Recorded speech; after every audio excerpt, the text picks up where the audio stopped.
జ్యోతిశాస్త్రరీత్యా ద్వాదశ రాశుల్లో 9వ రాశి అయినటువంటి ధనుసు రాశి మిత్రులారా, మీరు మూలా నక్షత్రం 1, 2, 3, 4 పాదములు, పూర్వాషాఢ నక్షత్రం 1, 2, 3, 4 పాదములు, ఉత్తరాషాఢ నక్షత్రం మొదటి పాదానికి జన్మించిన మీరు ధనుసు రాశి వారిగా పరిగణించబడుతున్నారు. ఈ డిసెంబర్ నెల మీకు శుభాశుభ ఫలితాలు ఎలా ఉన్నాయంటే, రాహు కాస్త అనుకూలంగా లేడండి. 6వ ఇంట్లో బృహస్పతి, శని మీ యొక్క 3వ ఇంట్లో, కేతు 10వ ఇంట్లో ఉండి కుజుడు తిరోగమనంలో ఉన్నాడు. శుక్రుడు 2 డిసెంబర్ నుండి 28 డిసెంబర్ వరకు 3వ ఇంట్లో, తర్వాత శుక్రుడు 29 డిసెంబర్ నుండి 7 జనవరి వరకు 4వ ఇంట్లో, కేతువు మీ 10వ ఇంట్లో ఉన్నాడు. వ్యక్తిగత సమస్యలు చాలా వరకు పరిష్కారమయ్యే అవకాశాలే ఉన్నాయి. విలాస జీవితం మీద వ్యామోహం పెరుగుతుంది, కాస్త కంట్రోల్. గురుగారు మీరు ఎన్నో రోజులుగా చెప్తున్నారు ధనుసు రాశి వారికి చాలా బాగుందన్నారు, అప్పుడే మిశ్రమం ఉందా అంటే, బాగా ఉంది అంటే ఉంది, మీరు ప్రయత్నం చేయకపోతే మా బాధ్యత కాదు.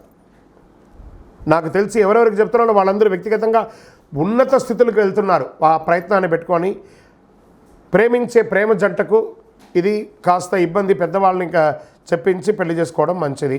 ఆదాయం పెరిగే అవకాశాలు ఉన్నా ఖర్చులు కూడా దానికి 2 ఇంతలు పెరిగే అవకాశాలు ఉన్నాయి. ఉద్యోగంలో అధికారులతో సమస్యలు తలెత్తవచ్చు. ఈ నెల కాస్త ధనుసు రాశి వారికి మిశ్రమంగా ఉంది.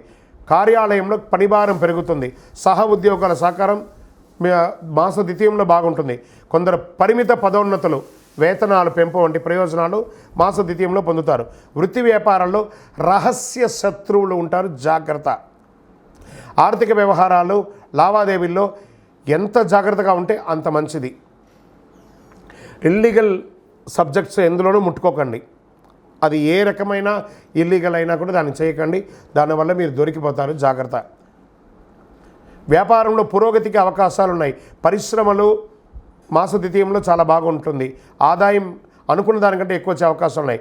ప్రభుత్వం నుంచి ఆశించిన లైసెన్సులు వాటి పొందడంలో కాస్త జాప్యం జరిగే అవకాశాలు కనిపిస్తున్నాయి. ప్రభుత్వానికి సంబంధించిన ఏదైనా పనిలో గొప్ప విజయాన్ని సాధిస్తారు.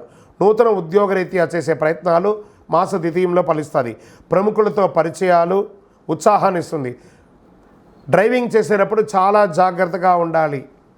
ఆరోగ్యానికి డోకా ఉండదు. చిన్న చిన్న ఆరోగ్య సమస్యలు తప్ప ఏది ఉండదు. రాజకీయ నాయకులకి మిశ్రమం. షేర్ మార్కెట్ ముట్టుకోవద్దు ఈ నెల, ఏమవుతుంది? మీడియా రంగం వారికి మిశ్రమం. ఐటీ రంగం వారికి మంచి అవకాశాలు ఉన్నాయి, కానీ స్ట్రెస్ మాత్రం తగ్గట్లేదు. వివాహం కాని వారికి ఈ యొక్క 2-3 నెలలు వెయిట్ చేయండి. మీకు అనుకూలమైనటువంటి రోజులు ఈ డిసెంబర్లో ధనుసు రాశి వారికి. విద్యార్థుల గురించి వచ్చేటప్పటికి చాలా కష్టపడి చదవాలి, బాగా గుర్తుపెట్టుకోండి. ఈ యొక్క సర్వీస్ సెక్టార్లో ఉన్న వాళ్ళకి మీ యొక్క ఉద్యోగంలో స్ట్రెస్ పెరుగుతుంది. టైమింగ్స్ ఆఫ్ వర్క్ పెరిగిపోయి మీరు కొంచెం విశ్రాంతి లోపంగా ఉంటారు.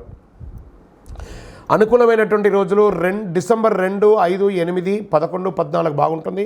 చంద్రాష్టమం డిసెంబర్ 17 నుండి 20 తెల్లవారుజామున 1:59 వరకు ఉంటుంది. కాబట్టి ఈ 2.5 రోజులు వాహనం నడిపేటప్పుడు, సంతకాలు పెట్టేటప్పుడు జాగ్రత్త. అదృష్ట సంఖ్య 3, 5, 7. పూజించవలసినటువంటి దైవం మహాలక్ష్మి అమ్మవారిని ప్రార్థన చేయండి. మహాలక్ష్మి అష్టకాన్ని చదవండి. చక్కటి ఒక దేవాలయానికి వెళ్ళండి. సుబ్రహ్మణ్య స్వామి ఆరాధన చేయండి. శనివారాల్లో శనిదేవుని పూజించండి తప్పకుండా. శుక్రవారాల్లో మహాలక్ష్మికి మీ వయసు సంఖ్య ఎంత ఉందో అన్ని దేవాలయాల్లో దీపం వెలిగించండి. గొప్ప ఫలితాల్ని పొందుతారు. అతి శక్తివంతమైన కరుంగాలి మాలను ధరించండి. ఆరోగ్యంగా ఐశ్వర్యంగా ఉంటారు. మీ వయసు సంఖ్యతో దీపం వెలిగించండి. ఇంకనూ మీ యొక్క వ్యక్తిగత జాతకం తెలుసుకోవడానికి ఈ కింద కనబడుతున్నటువంటి నంబర్కి మీ name, date of birth, time of birth, place of birth WhatsApp చేయండి, కాల్ చేయకూడదు. కరుంగాలి మాల కావాలన్నా కూడా వాట్సాపే చేయాలి. విజయోస్తు.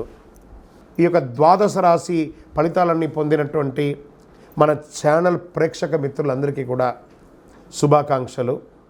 మీరు మా ప్రోగ్రామ్స్ అన్నీ చూస్తున్నారు, కానీ సబ్స్క్రైబ్ చేయట్లేదు, ఎవరికి షేర్ చేయట్లేదు. మీకు ఇక్కడ పెట్టుకొని గురుగారు బాగా చెప్పారని అనిపించిందంటే మా ఛానల్ని సబ్స్క్రైబ్ చేయండి, ఇంకొక 10 మందికి షేర్ చేయండి. వందే మాత్రం, వందే మాత్రం, వందే మాత్రం. తిరుపతికి వచ్చినప్పుడు మన అయ్యప్ప స్వామి వారి 18 అవతారాల దేవాలయం బ్రహ్మశ్రీ డాక్టర్ చంద్రమౌళి గురుస్వామి గారు నిర్మించారు. మీకోసం అక్కడ మేము ప్రార్థన చేస్తూ ఉంటాం. మన దేవాలయం ఇప్పుడు నిత్య అన్నదానం అక్కడ జరుగుతుంది. తిరుపతికి వచ్చినప్పుడు అవకాశం వల్ల మన దేవాలయం వచ్చి భిక్ష స్వామివారి ప్రసాదం తీసుకోండి. శరణమయ్యప్ప, శరణమయ్యప్ప, శరణమయ్యప్ప.